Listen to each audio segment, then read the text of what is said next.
You know what's really terrifying? That unfinished college degree lurking in the background, just sitting there, waiting for you. That's where Southern New Hampshire University comes in. With flexible online degree programs, there's no commuting, no rigid schedule, and no more excuses. Plus, they have some of the lowest online tuition rates in the U.S. Visit snhu.edu/morbid to learn more before your degree becomes just another story about what could have been. These long dog days of summer, I mean, we just made it through a heat wave. Mama was parched through this heat wave. I was hitting up Dunkin' every single day, and I will continue to, probably for the rest of my days, but especially this summer. Dunkin' is helping everyone stay cool this summer with its lineup of refreshers.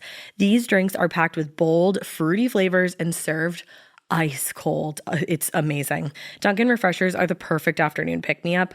I like to start my morning with them personally, and then sometimes I go back for a second one because I'm just feeling crazy. They come in a variety of delicious flavors, including fan favorites mango pineapple and strawberry dragon fruit. And then for a limited time, there's black cherry and there's pink pineapple. I'm going to tell you something right now, and it's a bold claim, let me tell you, but I stand behind it. Pink pineapple will change your life. It is so good. It has me feeling like I'm sitting in a pool, resort side, just living, honey. It's so yummy.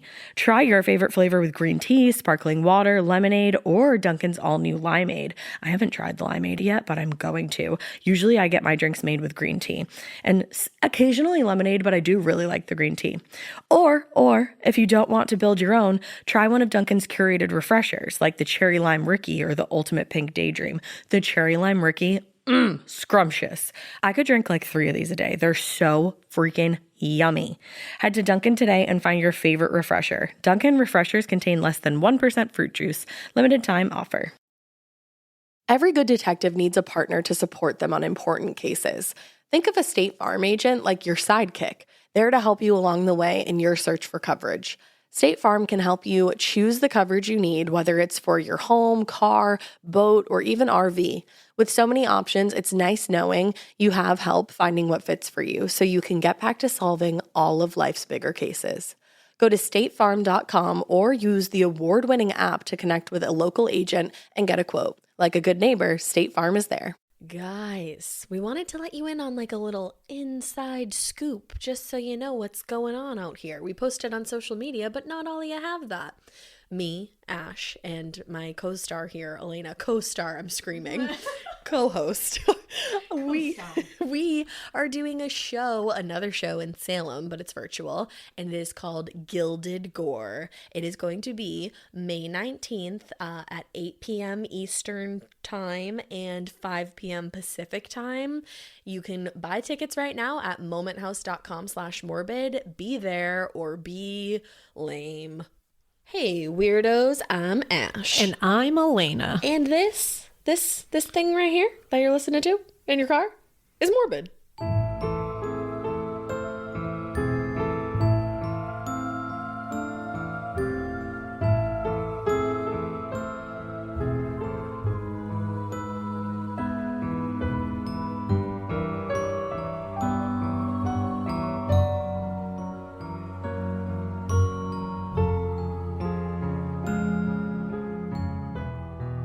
Or maybe you're working out, or maybe you're cooking dinner. Yeah, I don't know why I just put you all in your car. Most people are in their car, I feel like. Yeah, I feel so you were right. Or maybe showering. I love to listen to a podcast in the shower. I always listen to a podcast in the shower. But you know what I listened to in the shower the other day? And I was jamming. Let me take a wild guess here. This is a shot in the dark. This is not an educated guess. No prior knowledge. Was it perhaps Ghost? It was, actually. Oh, okay. Yeah, I was rocking out to it. It's a great shower. Impera is a very great shower record. Okay, a shower album. I was jamming. A shower album. Spillways had me going in the shower. But lately, I've been listening to the Giggly Squad in the shower and in the car and everywhere I go because personally, I'm obsessed with Paige DeSorbo and Hannah Berner. So there you go. Shout out to Hannah. She just got married. Congrats. Look at you. Want to be friends, everyone? That's my shot. That's my shot. I just shot it. I shot it. Good for you, man. Thanks. I believe in you. I believe in you. One thing that I do want to get to right away. On a serious note. Yeah, we're getting down to a very serious note here. But I just wanted to say we have seen all the messages and emails about this latest true crime update.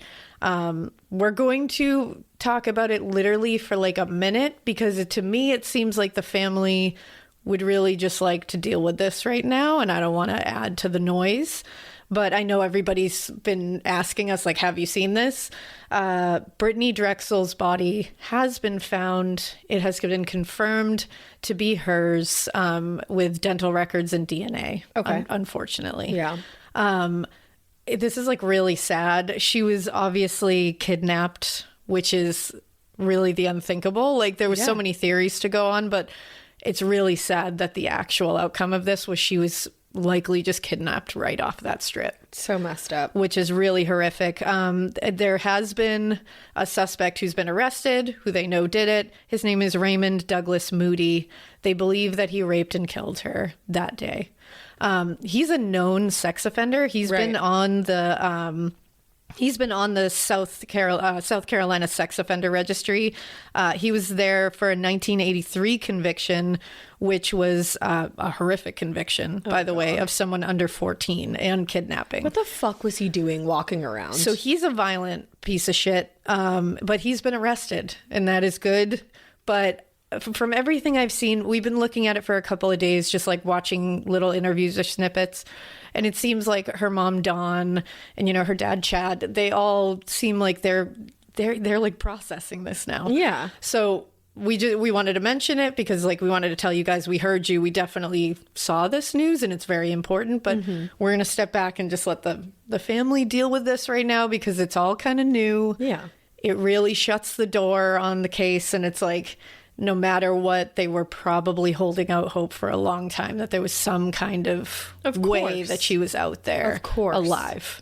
So this has got to be a really big blow. But we wanted to just mention it, and we're going to move away from it now. We will update if anything comes out and like the family starts talking about it more, but we're just going to let them have kind of a moment right now. It's really fresh. So we like to let those things breathe a little bit. So we're going to let that breathe. Yeah. But we appreciate you guys letting us know and like tagging us and all this stuff. We appreciate you guys. And right now, like, our thoughts and all our good vibes are being sent to Brittany's family. So many. I feel so bad for her family. I do too. It's so sad.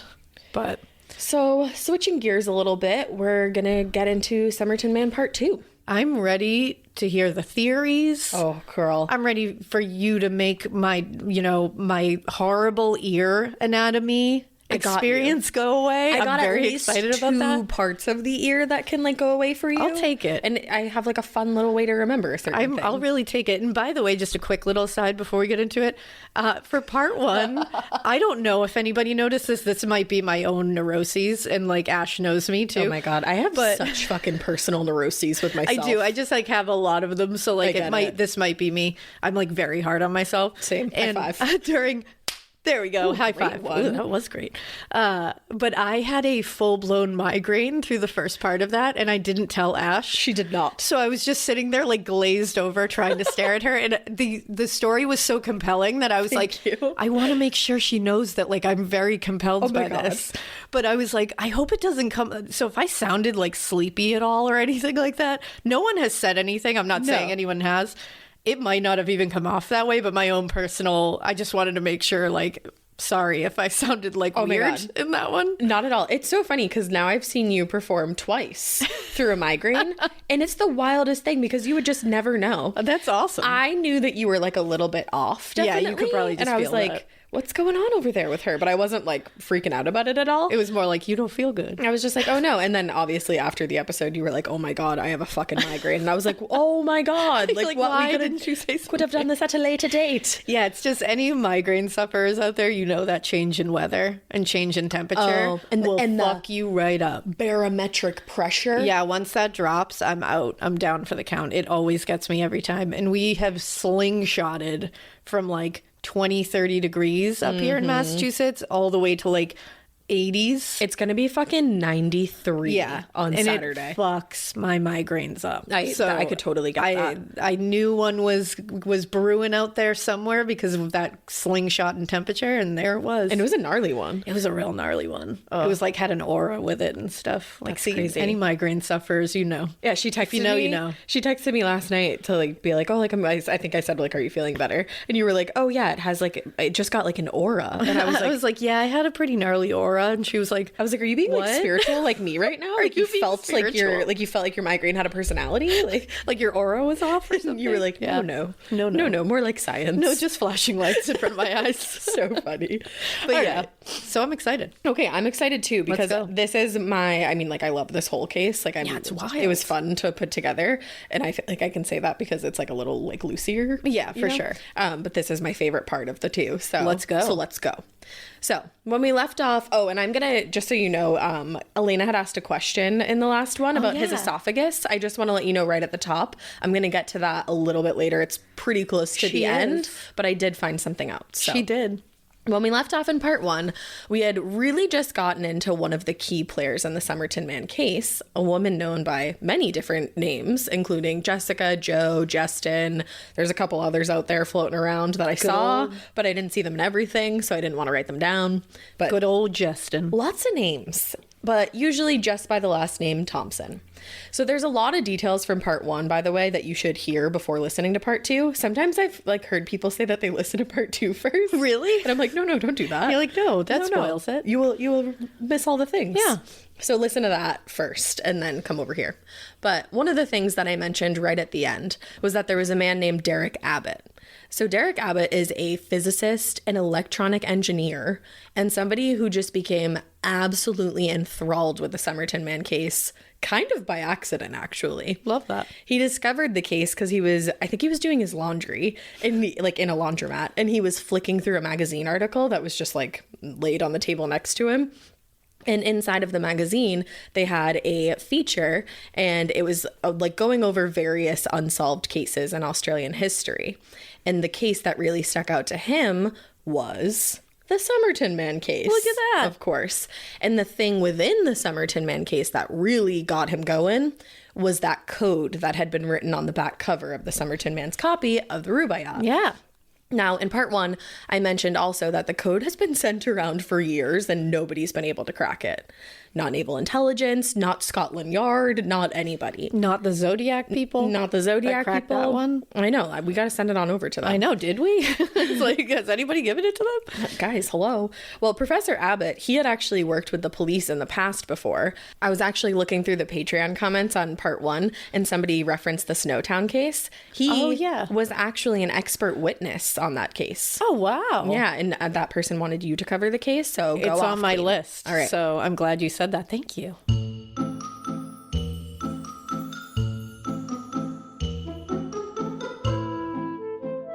What if I told you that you could get important fertility insight without going to the doctor or even leaving home? That is exactly why Modern Fertility was created. It's an easy and affordable way to test your fertility hormones at home with a simple finger prick. Mail it in with a prepaid label and you'll get your personalized results within 10 days. You're going to get insights into your hormone levels, your ovarian reserve, which is how many eggs you've got compared to other women your age, and other important fertility factors.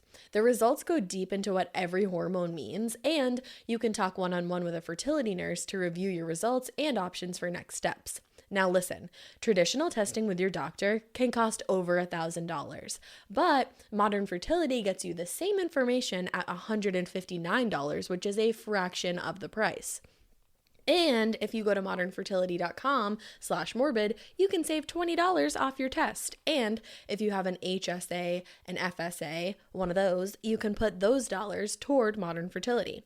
If you want kids today, maybe one day in the future, clinically sound info about your body can help you make the decision that's right for you. And right now, Modern Fertility is offering our listeners $20 off the test when you go to ModernFertility.com/morbid. That means your test will cost $139 instead of the hundreds or thousands it could cost at a doctor's office. Get $20 off your fertility test when you go to ModernFertility.com/morbid. ModernFertility.com/morbid. Yeah, so he had worked with the police in the past, obviously on like a huge case, but also other various times. And he thought that the code would make a fun assignment for his students because he was a professor, as I said. So with that, he assigned them the code. They have not been able to crack it, unfortunately, try as they might. But with that, he dove headfirst into what he probably didn't realize at the time would become one of the biggest and most life-changing projects that he'd ever done. Wow. You know? So an incredibly important name that we haven't mentioned yet is Jerry Feltis. He was a retired detective, and he took on the Somerton cold case in the early 2000s, like as a retired detective. And he also became super enthralled with it. One major thing that struck him as odd looking over the paperwork was that the person who seemed to be like the case's key witness wasn't named. Because remember, Joe Thompson asked that her name be left out of any paperwork that was going to be filed on the case. Mm-hmm. So it became Jerry's fucking mission to find out who this person was. Yeah. But the problem was that he didn't really have a lot to go on other than the phone number of the anonymous woman, because it had been found along with the uncrackable code in the Somerton Man's copy of the Rubaiyat. So he knew it was there. But they didn't really have anything else from this case. Like, over the years, a ton has been lost. Oh, that's so sad. The autopsy was lost. The suitcase has been lost. The copy of the Rubaiyat has been lost. Like, everything is gone. But somehow he was able to get his hands on an old 1947 phone book from the area. For all you youngsters who were not around for the Yellow Pages, we really did get phone books delivered. Yep. And we had to look up numbers. Like, you were around for that? Okay, my next sentence that I wrote was, I am old enough to have literal memories of looking up a phone number. And you used to have to look it up based on the service that you were trying to find, like not the last name. Oh, yeah. Yeah, I remember. Oh, okay. There we go. I was going to ask. I was like, do you remember that? I do. I was definitely like really young, but I was at Ma and Papa's and they'd be like, oh, like find this number. Find this number in the Yellow Pages. And I'd be like, all right.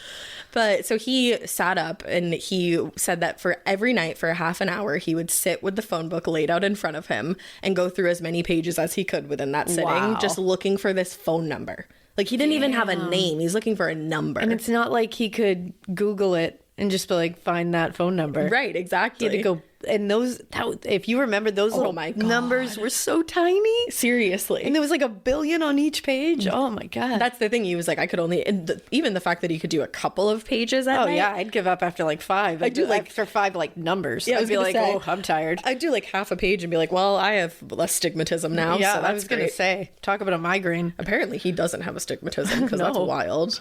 But finally one night he found the number. Holy shit. And he was able to locate the woman. Stop. The woman, Justin McGee. Justin McGee Magoo. Correct. So he ended up talking with her on 2 separate occasions. And just like the other detectives in the case, every time he talked to her, he felt like there was something that she was just keeping from him. Like she didn't want to let on too much. And he also found out that over the years, she moved a lot and she changed her address pretty consistently. Huh. And obviously he felt like that was intentional and that she was like running from something. Yeah. Of course. So he pretty much knows this entire case inside out. He actually wrote the book on it, like the actual book on it. He wrote the actual book. So he had a strong feeling that Joe knew more than she was saying.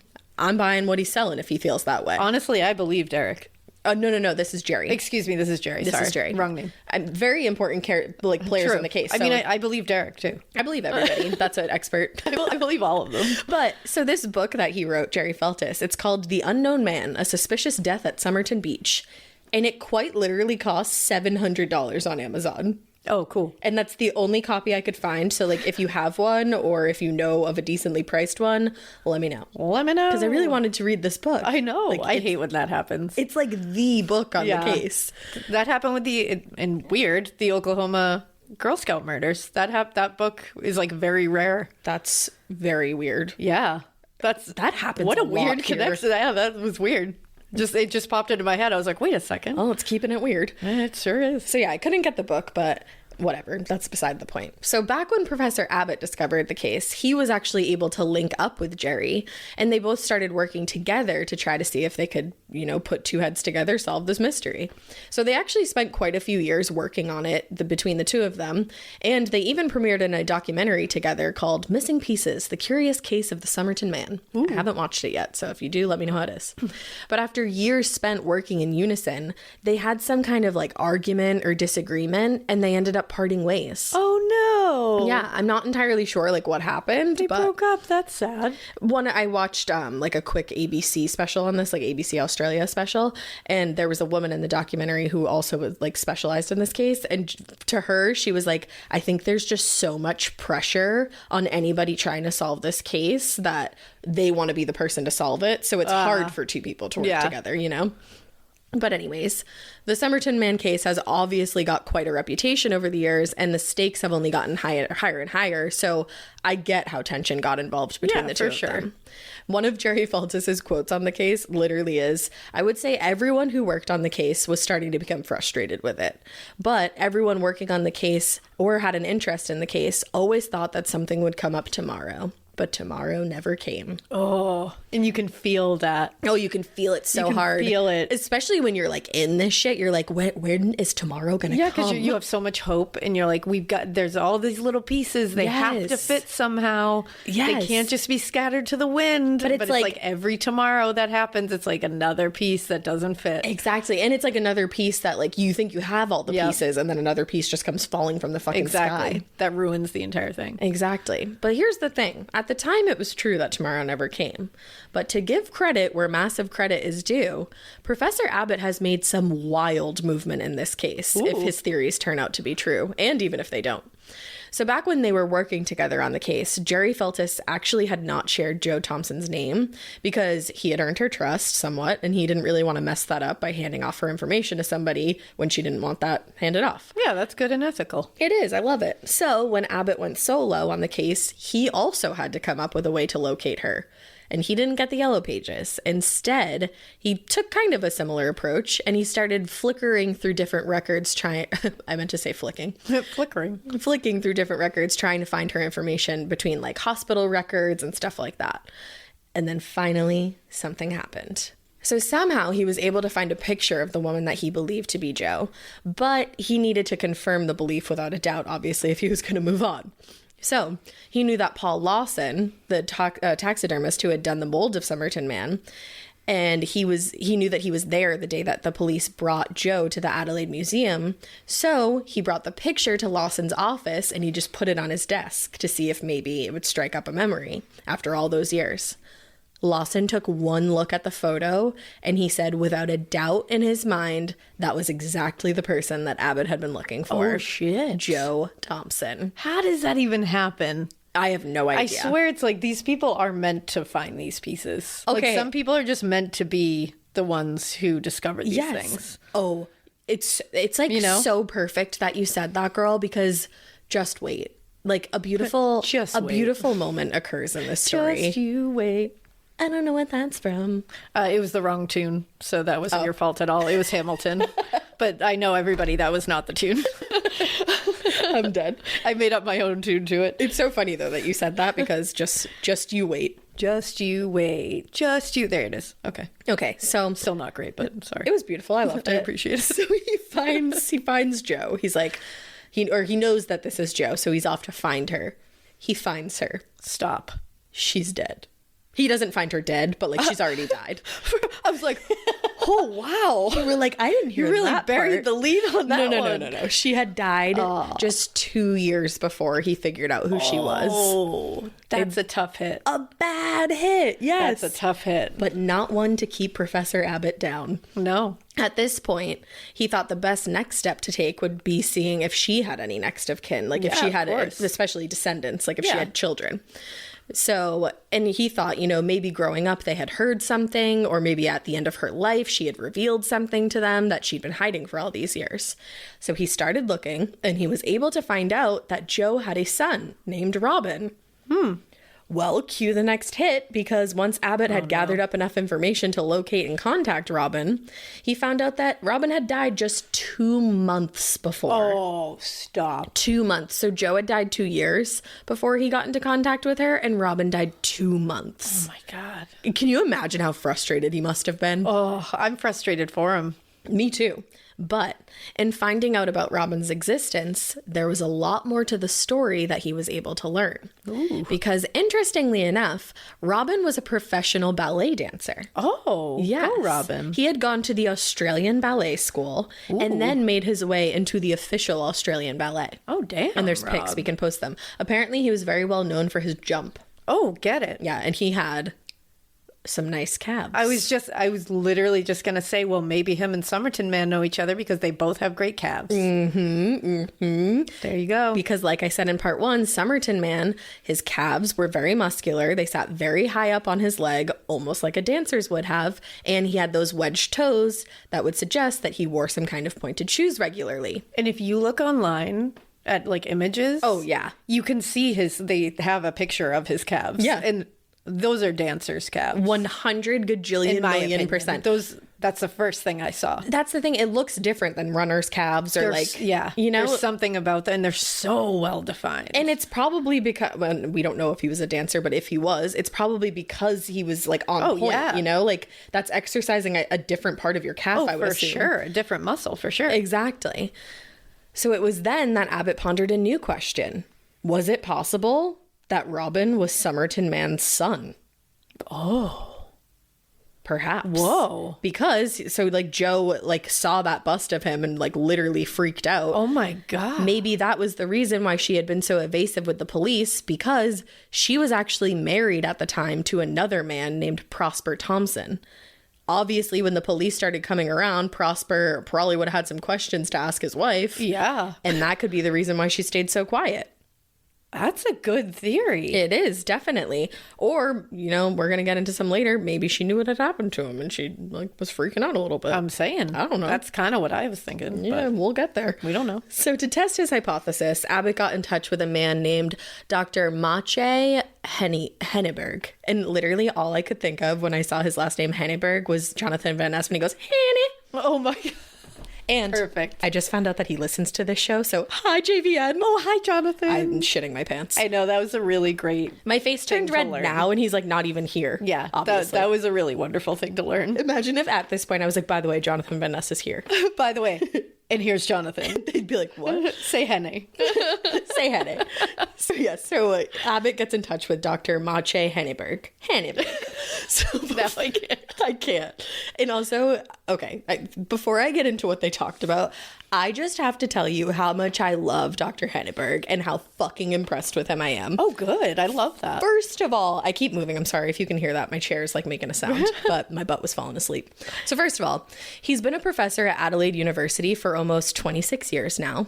And his official title with the university is Professor of Anthropological and Comparative Anatomy. Oh, hell It yeah. sounds better when like smarter people We got say like it. a Dr. Bill Bass on our hands. Literally. Oh, but wait, there's more. He specializes in teaching human evolution, anatomy, physical anthropology, and forensic science. Oh my God. He is associated with some of the most esteemed universities around the world, like Oxford University. I've never heard of it. No? No, I think Wild. it's probably like small, right? Yeah, it's like super I don't tiny. know about like, it. Yeah, no, it's huge. It's Oxford University. And this is just like a wild fun fact.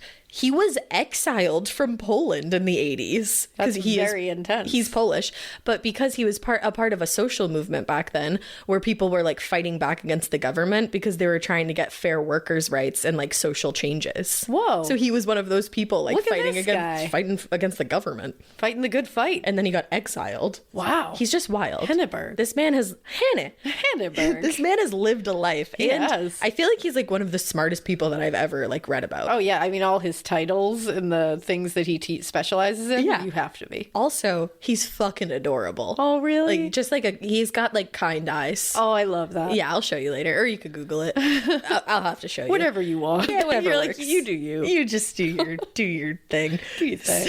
So obviously, Dr. Abbott shared my thoughts because he felt confident enough sharing his hypothesis with the doctor.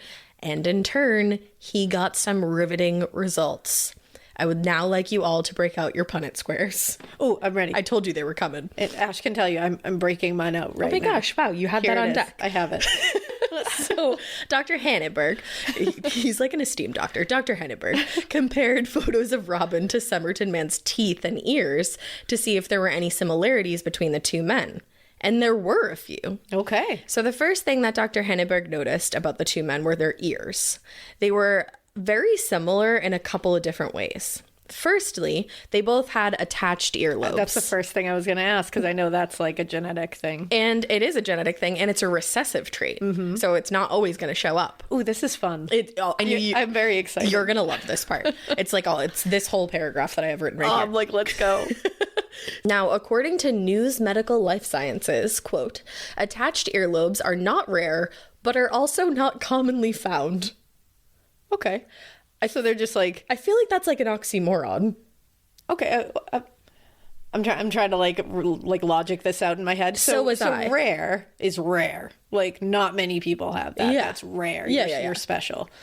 Commonly found would be like, oh, like you find that in a lot of people. Okay. So maybe it's just like not rare, but not like everyone has them. It It's lives somewhere in the middle. I was just going to say it lives in the middle. It's not weird to find them, but it's not, you don't see it on everybody. Okay, cool. I guess is how I would think of that. Okay. But it does immediately sound like an oxymoron. It totally does. Like I was like, immediately. and I was like, I don't know, guys. I don't know about that. I don't know, you scientists. Like me, Ash, over here with all my fucking credentials. I think you're wrong. This college dropout right here does not understand.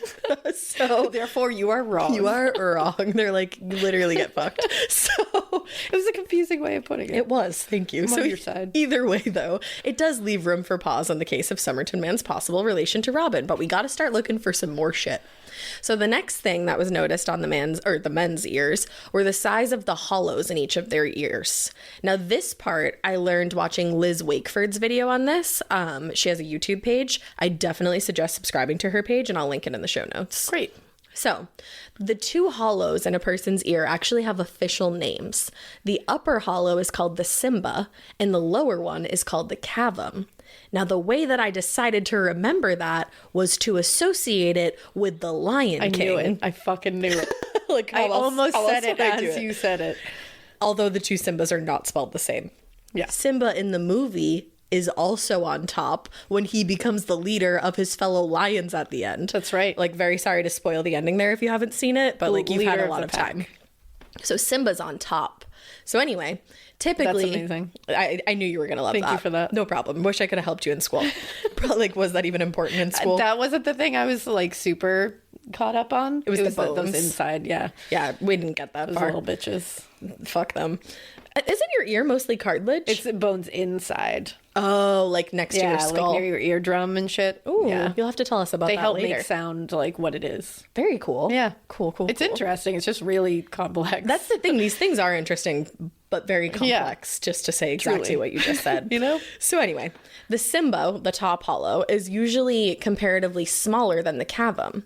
But in 1%, or about 1% of the population, it's the opposite. The cymba is larger than the cavum. Okay. So that would mean Oh, that's interesting. the upper hollow of the ear would be larger than the lower hollow. So if Okay. you look at your ears right now, most likely your cavum is a bigger. larger hollow than Cool. your And yours are. cymba. Mine are, yours are as well. Cool. So you are not. We are part of- not yeah. rare gemstones. We're not. Now, strangely enough, both Somerton Man and Robin Thompson were rare gemstones. Ooh. They seem to make up a portion of that 1% of people this happens to. That's interesting. So they both have larger cavums. Okay. No, excuse me. Sorry. larger Simbas. I forgot Yeah. about the Lion King. Don't worry, it's they okay. both have larger Simbas. Okay. So that's the ears. Oh, excuse me. There's one more thing to note about the More ears. ears. We're not done with the ears. You know what? I'm all ears. Keep your ears turned on for this. whatever's coming next. This is interesting, and I didn't know about this, and I'd be interested to see if you did. Something to note about Somerton Man's ear is that he has what's called a diagonal earlobe crease.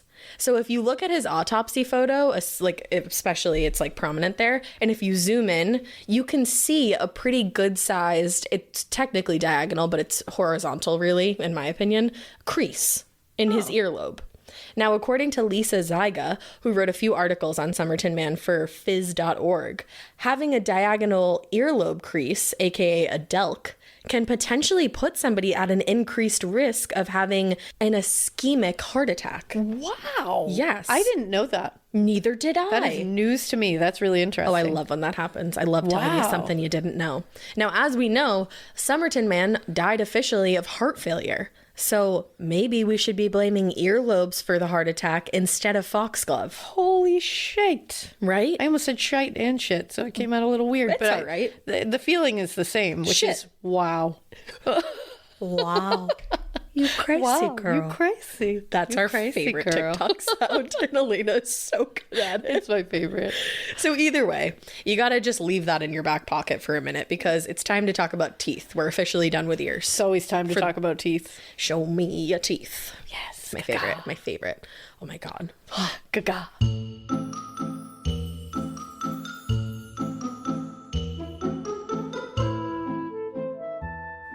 Oh my God. Life can just get so busy sometimes. Like you're like juggling a million things and then you're like, oh crap, I have to eat too.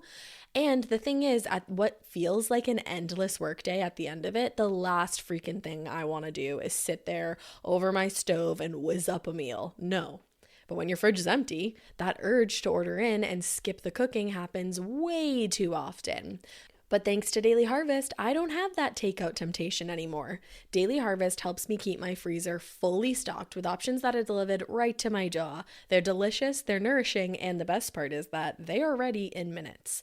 Daily Harvest delivers delicious harvest bowls, soups, flatbreads, snacks, smoothies, lattes, and more, all built on organic fruits and vegetables. Daily Harvest has delicious options for any time of day. Breakfast, lunch, dinner, snacks, dessert, everything in between. Everything is always on hand in your freezer and ready to enjoy when you need it. Personally, I am obsessed with the tomato and basil flatbread, like straight out of Italy. Absolutely delicious. Really just got it out of my freezer and it was super easy to cook, but tasted magnifico. With Daily Harvest, I never have to question if the food that I'm eating is good for me. They create food that is both good for me and my health and the health of the planet, and I love the planet, so that's awesome. By supporting farmers who invest in practices that increase biodiversity and improve the health of our soil, and delivering food in recyclable and compostable packaging, Daily Harvest does all the work so that all you have to do is eat. New on the scene is their delicious harvest bakes for those moments when you're looking for homemade feels without any of the work. They're ready to bake veg-packed dishes sizzling with gourmet level flavors that are big enough to share. You're just not going to want to. Avoid the takeout temptation and get Daily Harvest. Go to dailyharvest.com/morbid to get up to $40 off your first box. That's dailyharvest.com/morbid for up to $40 off your first box. dailyharvest.com/morbid. Anyways, this is not about Gaga, although everything is. But throughout the research process on Somerton Man, you find out pretty quickly how many rare traits he had. Yeah. One of those traits was endontia, meaning that he was missing some of his adult teeth. He had some missing molars in the back, but it hasn't been determined whether or not he was born without them or if he had them pulled for some reason. But he was definitely born without his lateral incisors, which are the top teeth on either side of your front teeth, which are also known as your central incisors. There you go. Because they're central. Yeah. Now, this is a pretty rare trait that only about 2% of the population shares. Whoa. So I did that math for you because I was interested. Right now, if we're talking about like right now, which we're not, but whatever, the world's population, for example, is about 7.8 billion people.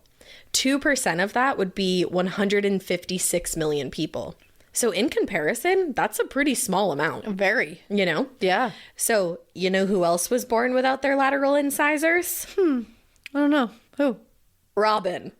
Okay, that's weird. That's fucking weird. That's weird. And to have this many, like, rare traits Yeah. all at once. First of all, that's crazy to have that many rare traits all together. Being a person, yeah. Like, but for two people? To share all of those rare traits. Two people that you are kind of thinking might be related? Mm-hmm. That's weird. Yeah, exactly. It's so weird, in fact, that Dr. Hindenburg, he stated that a combination of just 2 of these similarities happens maybe in about 1 to every 10,000 cases. Oh, I believe that. Because that was what was so shocking to me. I was like, how are all of these in 2 people? Right, exactly. Like all at once. Exactly. That's weird. So in his opinion, this crazy well-esteemed doctor's opinion, Somerton Man and Robin were related, and most likely father and son. Wow. Cue a brain explosion. I believe that. So far. That is very strong to me. It's pretty strong to me too, but we still have some more stuff to talk about. Cool, I'm ready. So the problem with that was, who the hell was going to be able to prove this? Like, that is the problem. Who's around here to prove this? Yeah, not me. Not me. Well, actually, I am here. I'm here, but I can't prove it. I'm here to tell you who tried to prove this. Yeah. So it was then that Professor Abbott started looking into Robin's genealogy to see if he had any children. Professor Abbott is always on the move looking for some descendants. I love that. Same. Are you? I am. I'm always. Didn't know that. I'm looking through that and ship manifests. I'm all about Yeah, it. you love a good ship manifest. I do. So he's trying to find out if Robin has any kids. And it turns out Robin did have a daughter with a fellow ballerina that he had met at the Australian Ballet School. Oh, okay. A woman named Roma. Oh, stop. Roma. Robin and Roma. Thank you. 2 Roma. ballet, like, beauties having an offspring together. That's too much. It's a beautiful moment. That's too much. But unfortunately, Roma and Robin did have to make the decision to give their little daughter Rachel up for adoption because they were super young at this point in time.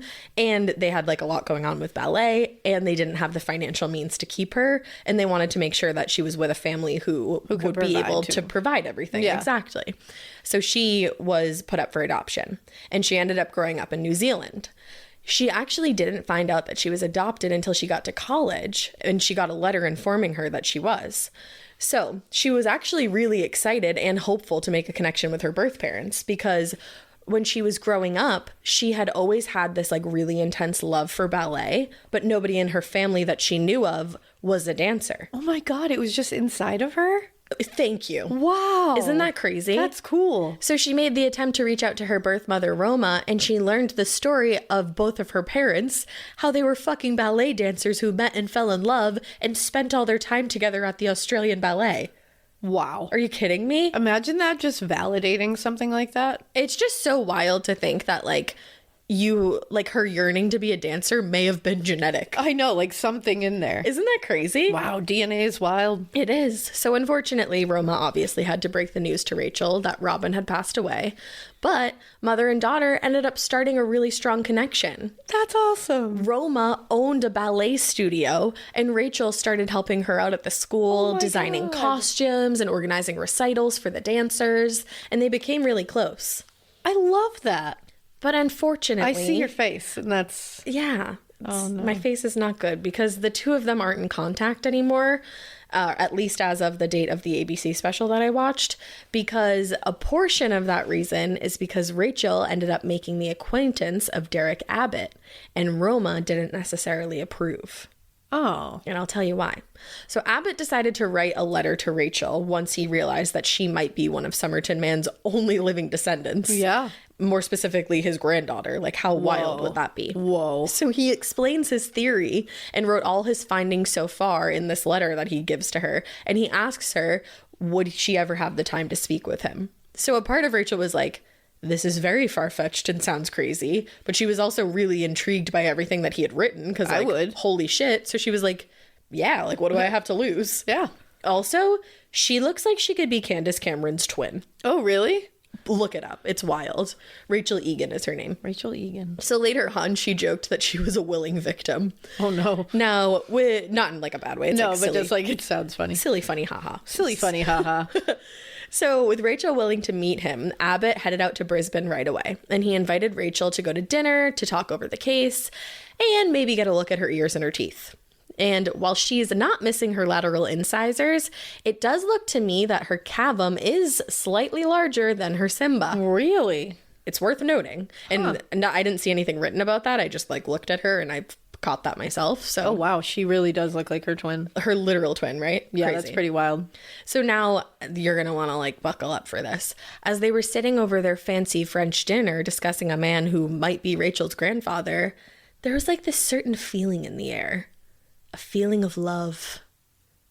Rachel and Professor Abbott were like really hitting it off. Stop. And within a few days, they were already talking about the possibility of marrying each other. Stop. And not long after that, they got married. They got married in 2010. They got married in 2010.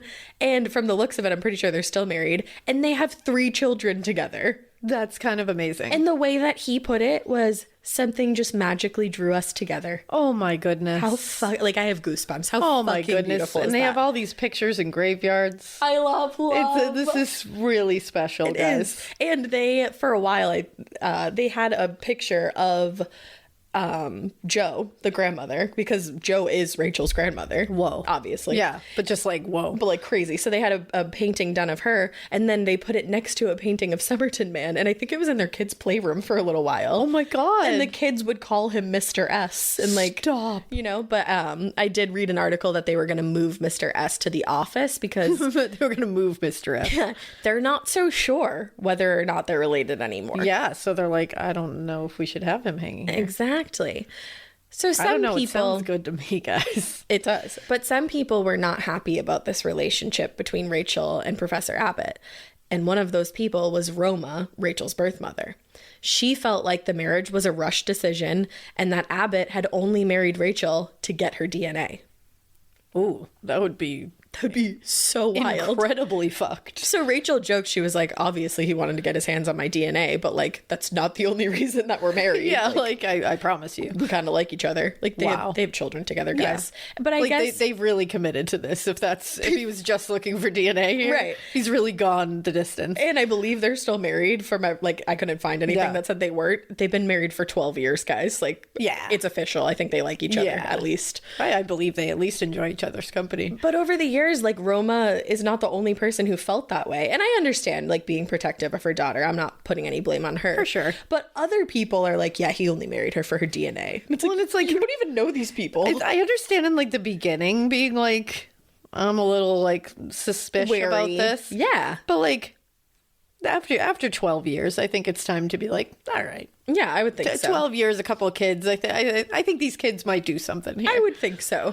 But unfortunately, it just put a rift. And I'm sure it wasn't the only thing. But it put a rift in Roma and Rachel's relationship. And they actually don't speak anymore. Oh, that's sad. I know. That's really sad. So with all the talk of DNA in the air and being that technology had come a long way since 1948 when Somerton Man was originally found, the topic of exhuming his body started coming up more frequently among professionals who'd been with this case for a long time. But before they exhumed the body, though, they wanted to look at a simpler solution first. And as they were looking over the bust that was created, like way back when, they realized that there was still some hair stuck into the molding. Oh, wow. And even though testing that hair would only give them like 2% of the DNA necessary to come up with like an entire profile, it's still something. They wanted to do something. It's a good start. So Abbott got in touch with a scientist named Colleen Fitzpatrick to see if she could help in the process of looking into Rachel's DNA, find out what came from her mother and what came from her father, and kind of separate those two things. So actually, Colleen Fitzpatrick has a very impressive resume. She was able to reunite a man who was suffering from amnesia with his family through the use of DNA, and was also able to find out for a family that their relative had passed away on the Titanic. Wow. Like, just girls doing things. Just girls doing things. Just fucking going off. Get it. I love it. That's amazing. So Colleen's findings essentially linked Rachel's grandfather, maybe Somerton Man, to America. And more specifically, girl, the East Coast. Oh. Yes. We know about that. We do. We are on that. We are currently. And she said of her findings, quote, "We see traces of Native American ancestry and chromosomes linked to relatives of Thomas Jefferson." Oh, what? Okay. And then said the Native American genes tied to Somerton Man also come from tribes living along the East Coast. This is so wild. It is so fucking fascinating. It is. She went on to say that puts Mr. X's ancestry with some authority in America. And they said Somerton Man was likely from America. They did. Now, that doesn't mean that he is without a doubt from America or the East Coast. It just means that if he does turn out to be Rachel's biological grandfather, that he most likely is. Yeah. So Colleen told BuzzFeed News back in 2016, DNA is going to make the ultimate difference in this case. We're getting closer to an answer. We are getting closer to the answer. So as far as pulling DNA from his hair, like when they did that, they really weren't able to find out too much. But they did find out that his mother was of European descent. Okay. But like they didn't get a ton. Yeah, that's something though. Yes. So, with all that science talk behind us, let's get into a little hot goss moment. I'm ready. Relating back to Joe. I was craving some tea. I don't know. I got it right here. It's steaming. Thank you. Here you go. Whoosh.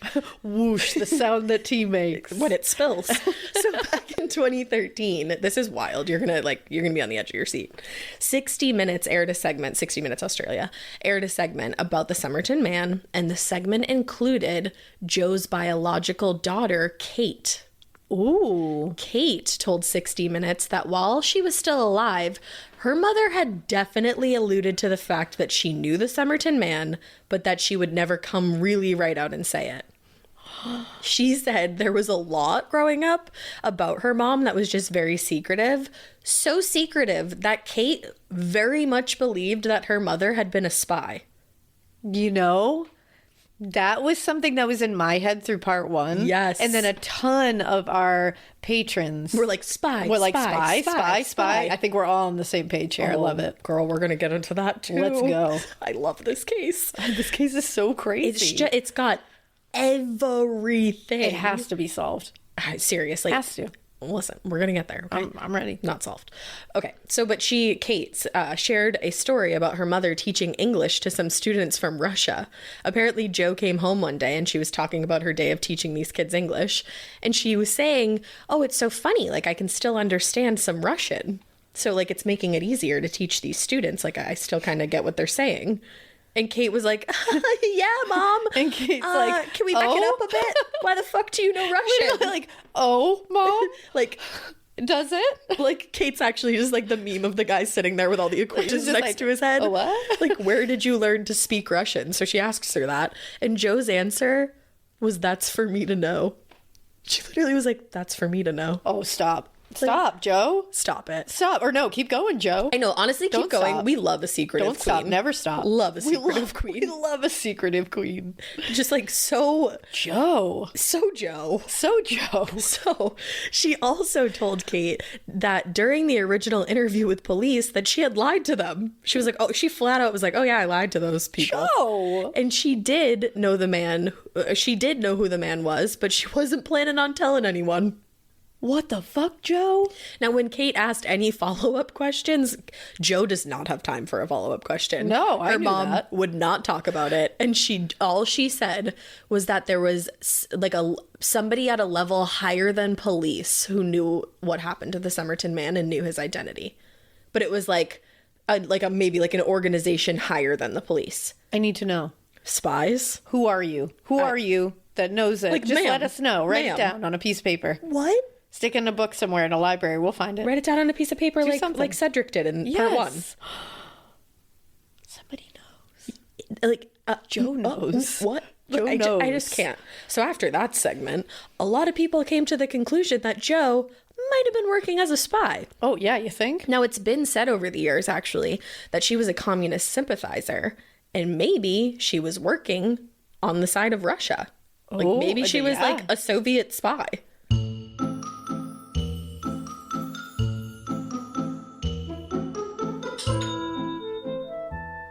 Wow.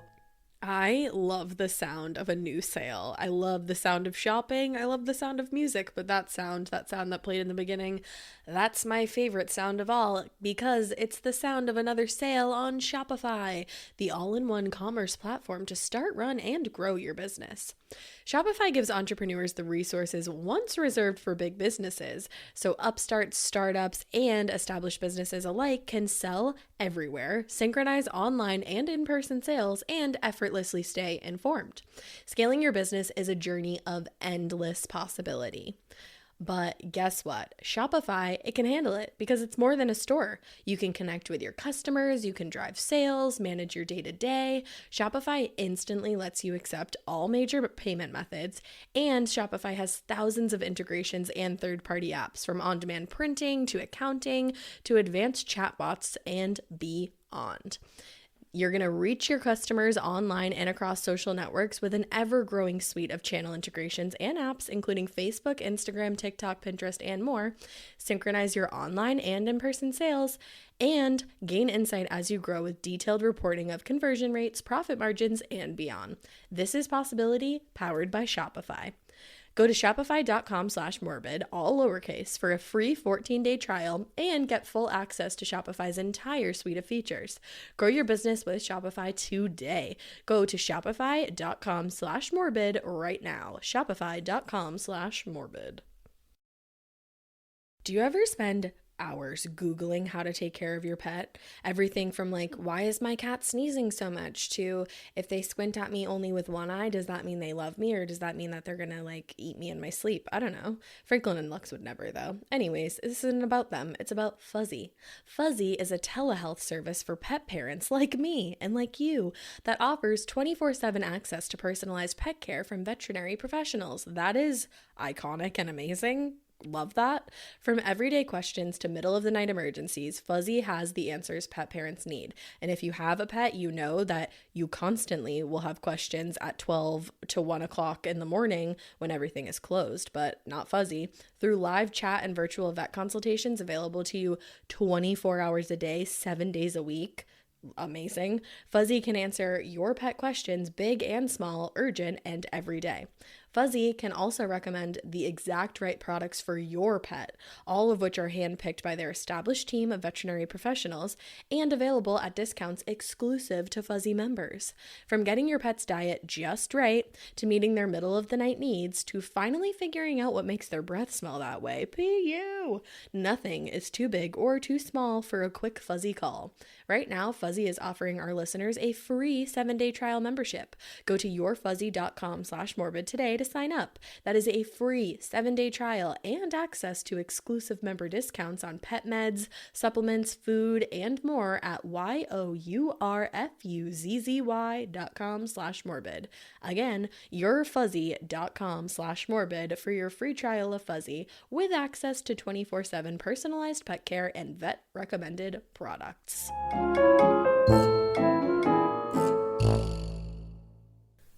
Damn. Can you fucking imagine the fact that I mean, I get like spies exist, like how crazy, like it seems like just like LOL movies. Yeah, it seems like James Bond shit. It like 007, right? Yeah. You got it. You nailed it. That was so gay in that moment. Like That's I was very much like 007. I don't know. You're like, I don't know. Like I have no idea. But like, what? It sounds like she might have. And then to find out that your mom could have possibly been the one, it's like, whoa. Yeah. What? Kate had a lot Kate, that she was learning about her mama. Yeah, Kate got a lot dropped on her plate. She did. Kate. Holy shit. You look great, Kate. You look great, Kate. Date Kate. Seems like it's fake, Kate.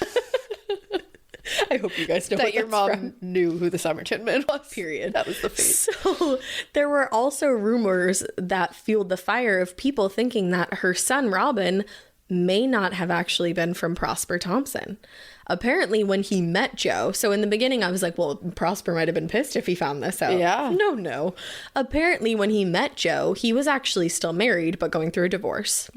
Hairy area. Did you just smack yourself? I just flicked my glasses almost off of my face. So excited that you flicked your glasses. I was like, ooh, and then it went clink, and I almost, sorry guys. Oh, did that hurt your finger? It didn't, weirdly That wouldn't enough. be fun. But I thought my glasses were going to go flying. Yeah, so we thought Prosper wasn't in on this. Honey, he was still married. He's going through a divorce when he meets Joe.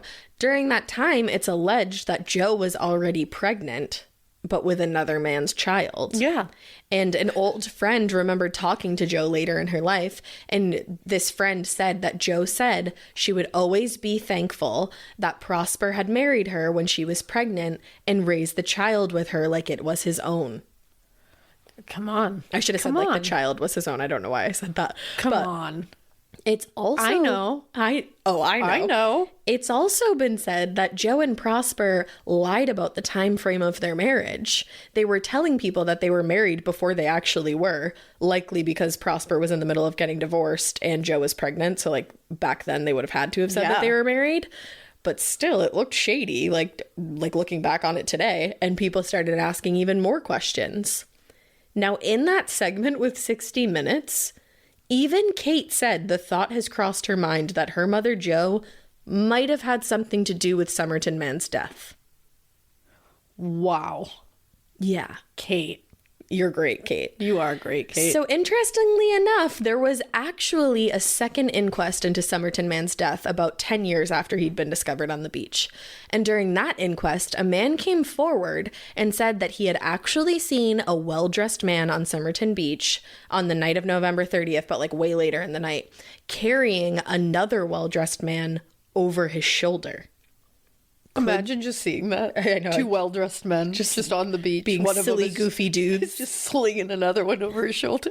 So could this have been Prosper? Yeah. Taking care of a man who might become a problem and let out a lot of big secrets surrounding him and his new wife? Yes, it could have been. This only led to more theories that maybe Somerton Man really had been poisoned, and that the reason there wasn't any vomit or sightings of him in convulsions was because, one, the people who had seen him earlier, it wasn't actually him who they'd seen because he hadn't been placed on the beach yet. And two, he had actually been poisoned somewhere else, and that's why all the vomit and whatever else wasn't there, because it was where he had been poisoned in the first place before he'd been placed on the beach. Then, once the poison took effect, the person then brought him to the beach to dump the body. I don't know why you would dump the body on the beach the way that it was found, but like... Maybe it was supposed to be like crazy. Yeah. Like, what's the word? A tableau. What's that? Like setting it up, Oh, okay. you know? So this theory would cement Sir John Cleland's belief that Somerton Man hadn't walked along the beach for a very long time before ending up where he did. Those shiny shoes. But there's obviously a lot wrong with this one too. First of all, why did the person who said that he saw all of this come forward 10 years later? Yeah, that's what I was wondering. I was like, that's not something I would just hold in And forever. if he was telling the truth, then why were these two sightings of the men... Or excuse me, why were there two different sightings of a man on the beach beforehand who looked just like this guy? Yeah. And was like in a weird position, like clearly affected Out by of it, something. and like, Right. yeah. Now, one of the men who had seen Somerton Man while he was walking along the beach with his girlfriend, like how I opened up part one, he had actually gone back to the beach the next day for like an early morning swim. So he saw all the craziness of Somerton Man's body being discovered, and he knew like 1,000% with certainty that that was the same man. Yeah. So then this theory doesn't really line up. No, and it really doesn't to me. Like, it sounds like, whoa, No. that'd be crazy if it was just Prosper, like, dumping his body. Like, Right. no. I think those people really did see him before Yeah. that. But I think the theory of, like, him being Robin's dad Is so strong. is, like, true. Okay. Like, to me, that I'm like, yep, there it is. That's kind of how I feel too. So let's get into like a couple more theories that still relate around Jo and Prosper. So the thought that maybe Jo and Prosper had something to do with Somerton Man's death doesn't sound super far-fetched to me with everything that we've learned either about Jo or with the things that have been like brought into question and have connections to her. Yeah. Like it's not that crazy. But if it is true that a man came knocking on her door toward the end of the year in 1948, knew her by name, and was seemingly very intent on getting into contact with her, it's not crazy to think that that man was Somerton Man. No. For one thing, no one recognized him. And for another thing, Jo only lived, remember, about 5 minutes away from where this man eventually ended up being found. Yeah. So maybe there is a world in which she really did find out the identity of the man who was knocking on her door and somehow like got like acquainted with him, like found out who he was, you know? And when she realized that it was Somerton Man, she knew him because he was Robin's father, and she realized that she was in a pickle. Because if it was true that Somerton Man was Robin's father and he just showed back up one day, Jo would have just been a little bit stressed out about it. Because Robin at this point would have been about a year old, and Jo and Prosper had been acting like they were already married. So obviously people would have assumed that Prosper was Robin's father. 100%. Like I just said, Somerton Man showing up out of nowhere could have caused a lot of shit. Yeah. People would have found everything out about Jo and would have found out that it was all a lie. And let us not forget that we're talking about 1948 here. Exactly. Like, Not good. unfortunately, most of these people would have labeled her a floozy, and she would have become Yeah. the talk of the town. Oh, yeah, it was all about reputation. So maybe she told him, hit the road, Jack. Don't you come back. Imagine if that was actually his name. But in doing so, maybe she broke his heart. That's his son. Maybe. You know, maybe Yeah. that like he wants to be with her, and she's like, we can't. She's like, you it's can't too see late. your son. You can't see me. You can't be a part of his life.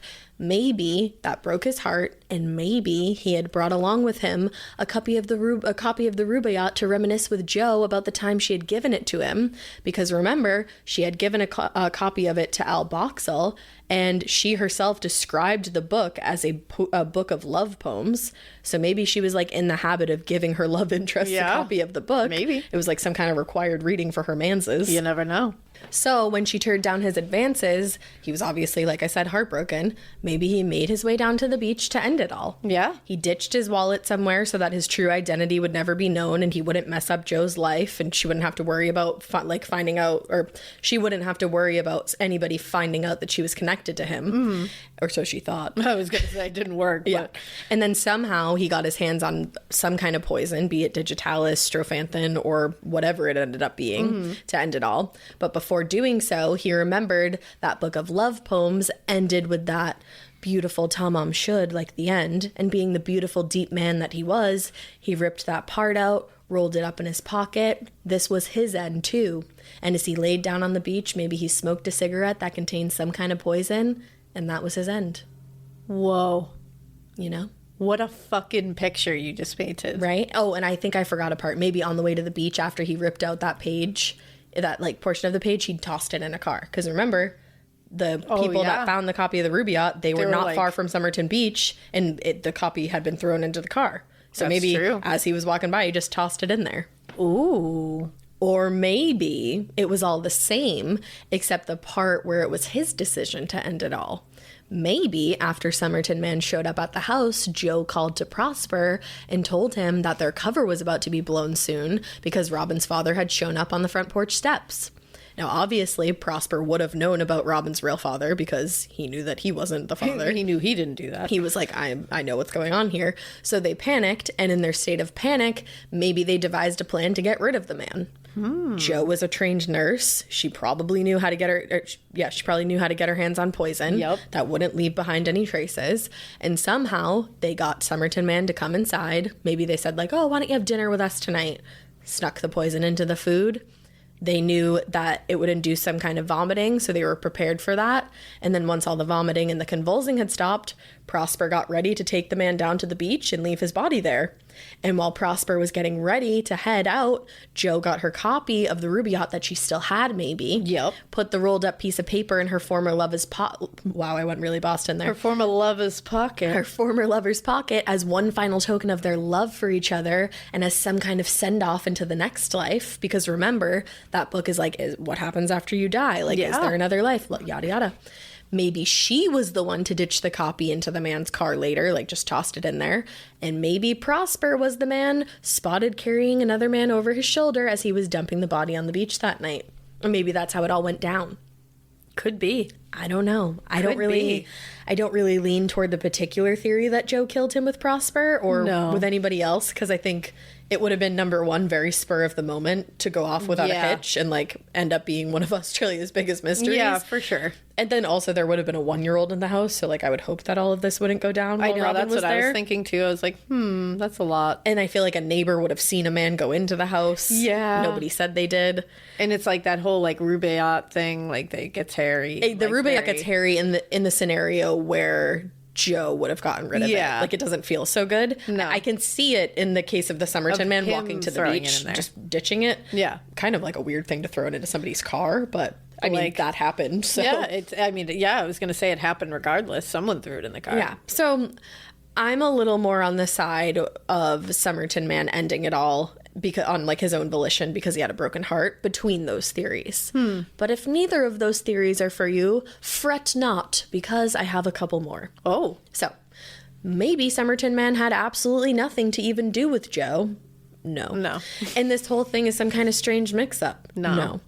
But people think so. Like, people are like, maybe he didn't. I'm not people. I'm not people. I'm not. So some people think maybe he was a spy, which was the reason why all the labels were torn out of his clothing and he had no identification. I mean, that's valid. Like I said in the beginning, you could find out where something had been made by the label. So, like, usually spies would rip the labels out of their clothing back then. But maybe somehow he had blown his cover and he was taken out by other spies that were like above him or something.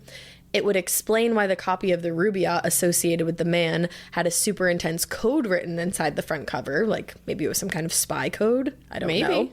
And why there were so many things within his suitcase that alluded to the fact that he was traveling and not actually from Australia. I love when you said like a spy above him, because it just made me think that there's some kind of like supervisor spy. I feel like there is. Or like manager spy. Yeah, like Glenn Assistant the spy. to the regional manager spy. Yeah, like Glenn the spy in HR. Yeah. Like, I feel like that's how that goes. I think it is. I don't know how spies work because I'm not a spy. I don't know how spies work. Wouldn't a spy say that? No, I'm just kidding. They would. I'm not a spy. Spy. Spy. Say spy again. Spy. But giving credence to that theory is that there were actually 2 spots in Australia where spies had been discovered, like, pretty recently. The Radium Hill uranium mine and the, I'm going to fuck this up and I'm really sorry, Woomera test range. It was a research facility used by the military. Just a few months before Somerton Man was discovered on the beach, there was a Soviet spy ring uncovered in South Australia's capital. Oh. Was he part of it? Maybe. Maybe. Maybe. And now I have that, like, I'm an international super spy stuck in my head. There you go. Do you not know what that is? Oh, it's a TikTok sound. I would have thought I was like, yeah. You haven't heard that? No, I don't get all the, you know, my For You page is a very different page than yours. You do get the, my money don't jiggle, Oh, jiggle. yeah. If you don't get that, you got to get that. Who even are you? Like, find it so that you can have it. It's so good. So the final theory that I want to talk about today, because I think it's a pretty good one, and so does Professor Abbott, so like, hello. On the same page? Is that Somerton Man died of positional asphyxia or an underlying illness that they just didn't have the means to identify back then. Because remember, when I initially described how Somerton Man was laying on the beach, I said that his head and his shoulders were propped against the wall, but that the rest of him was just kind of splayed out. Yep. So think about the way that he would have been positioned. Like, even if you picture yourself lying down like this, your chin would kind of be tucked into your chest a little bit, which would make it slightly hard to breathe. Yeah, infants can die that way. Infants can die that way. That's why in car seats you always make sure. Oh, am I taking the next thing? Sorry. No, you're not at all. I didn't write that down. I was just going to say it. That's like, you never want to let your infant's head roll forward in a car seat because they can, or even your toddler, or like your toddler. anybody. I was going to say, really anybody, or even like your partner falling asleep on a road trip. Just get their head up. Yeah, put your head up, girl. Lift your head up. Lift your head up. So that's like one kind of like sub theory within that. Now, Derek Abbott also points out that Somerton Man's organs were not in the best shape. So like I said in part 1, his spleen was 3 times the size it should have been. His liver, kidneys, and stomach were all bloated, like further than they should have been, and all filled with blood. And when Alaina asked about his esophagus, I wasn't sure what the deal was in that. But in looking, I found out that he had a congested pharynx and that his esophagus was coated with a mucus and that there was a patch of ulceration toward the middle. Now, for the ulceration, he was a heavy smoker. I was going to say. So I think that was what that was. But the congestion, maybe he was sick. Maybe. Now, perhaps he had been ill for quite some time, but like didn't actually know it yet. And it was just happenstance that his organs had finally had enough of whatever they were trying to fight off. Damn. And gave out while he was laid out on the beach. And maybe that's why he was even on the beach in the first place. Because like, what the fuck was this well-dressed man just doing lying on the beach? Yeah. It doesn't make a lot of sense. Maybe he had been like out and about, but all of a sudden he started feeling winded or sick and just decided to lay down on the beach for a second, smoke a ciggy, and then maybe he died. I don't know. And perhaps while he was lying there, somebody stole his wallet. And maybe the reason that the labels from his clothing were gone was because they had belonged to somebody else in the first place. So he just tore them out. I don't know. Maybe. Which would also explain why the jacket that he had was from America. Maybe he also got that jacket from somebody else who got it there. And then when it became his, he was like, I'm not too keen. Or yeah, maybe when it became his, he like ripped the labels out, but like missed a couple because he wasn't T Keen, and maybe T Keen is the person that he got all the clothes from. But what about the thread? Well, you fucked my whole theory. It was only in America. It was only in America. All right. And it was in his suitcase. So scratch and all in his that. pocket. That's true. That's the thing that like connect that thread that's only in America, and the stitches that were stitches only done in America. Yeah, so that... And that was in his suitcase. So maybe... what he was wearing. So scratch all the last part of what I just said. Maybe he was visiting from America, and on the plane here, he got super sick. Maybe. And then just lost all his identification. There you go. This one just fell apart. And then he just lost everything. Then he just lost it all. He just lost all his shit. Well, guess what?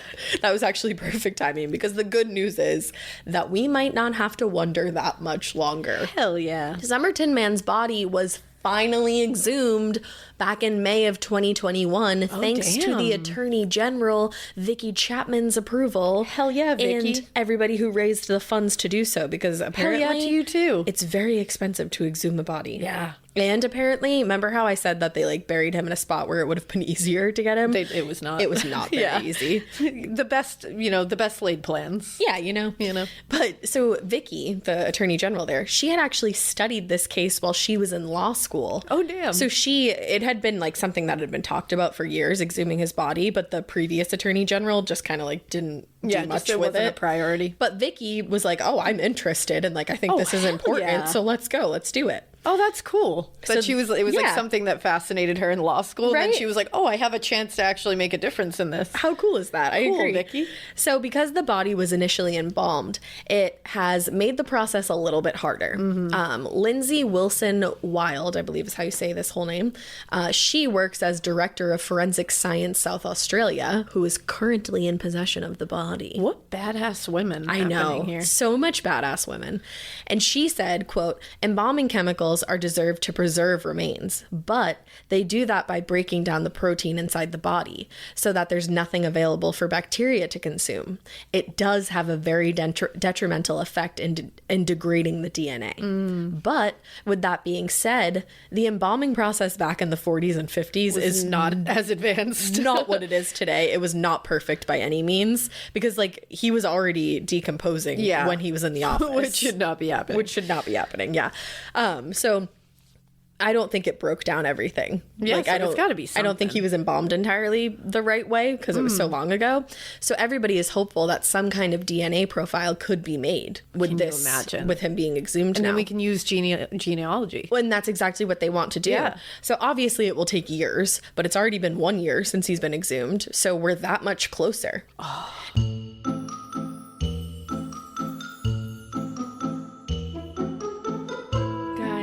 I admit it. I don't always make the best food choices. Like, realistically, who does? We all love a little chippy chip from time to time. We love a hamburger that was like deep fried in oil from time to time, and we love a chicken nugget. But the CDC says put those down. They say, hey, you should eat up to 6 cups of fruit and vegetables a day. I'm sorry, CDC, there is 0 chance that I'm eating 6 cups of fruits and vegetables per day. Here's what I want. I'm going to tell you. I want a simple nutrition with results so powerful that when I take my next physical, my doctor compares my old lab work to my new lab work and says, keep on doing what you're doing, girl. And that's why I take Field of Greens daily. Field of Greens is powered with a full spectrum of essential vegetables and fruits, plus science-backed herbs and prebiotics, which is exactly what I need to stay healthy. Field of Greens works fast, and if you're like me, you'll have more energy, you'll feel healthier, your skin will look healthier, and it may be able to help you lose some weight.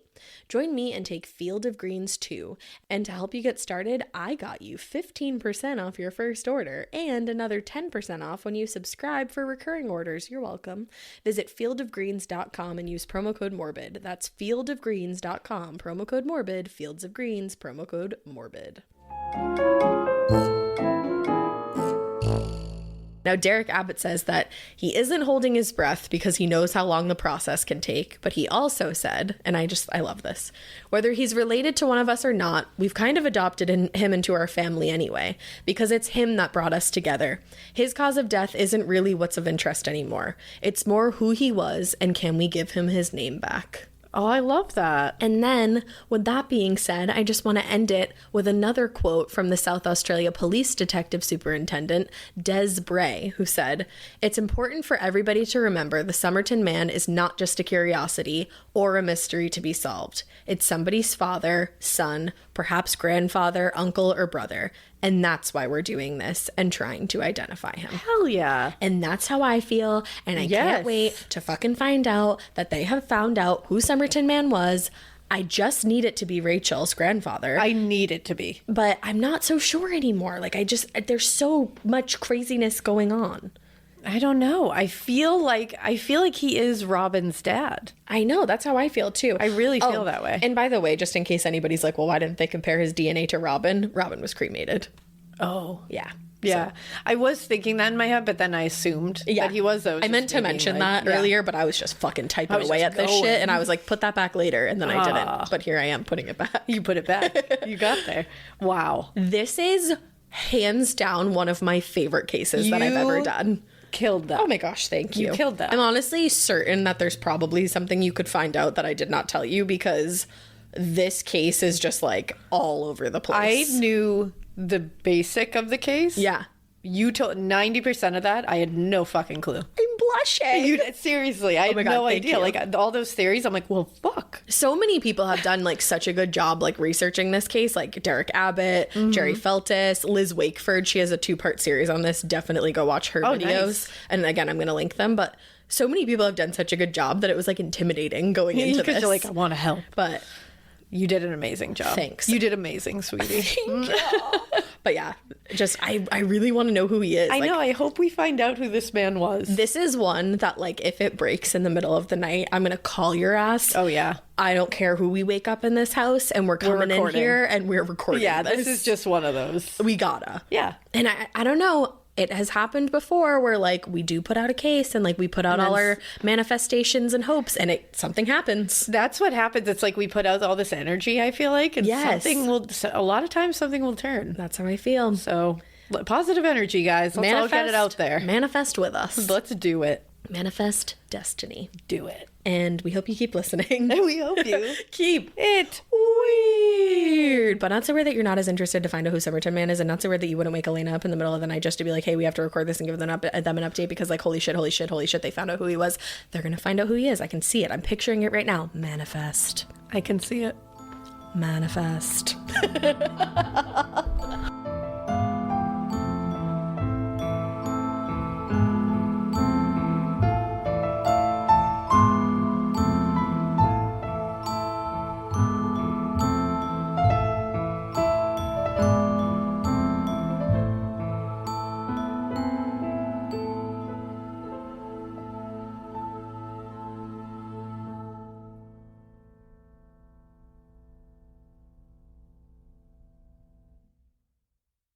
I like things my way, my coffee, my schedule, and my treatment.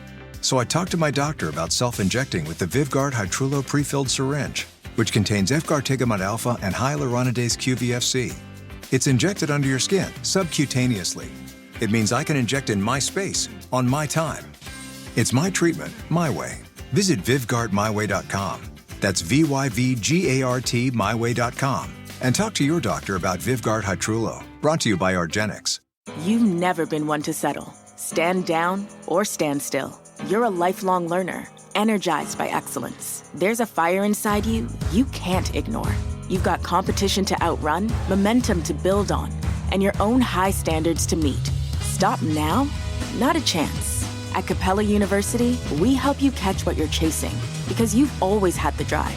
Now, go earn the degree. Capella University. What can't you do? Visit capella.edu to learn more.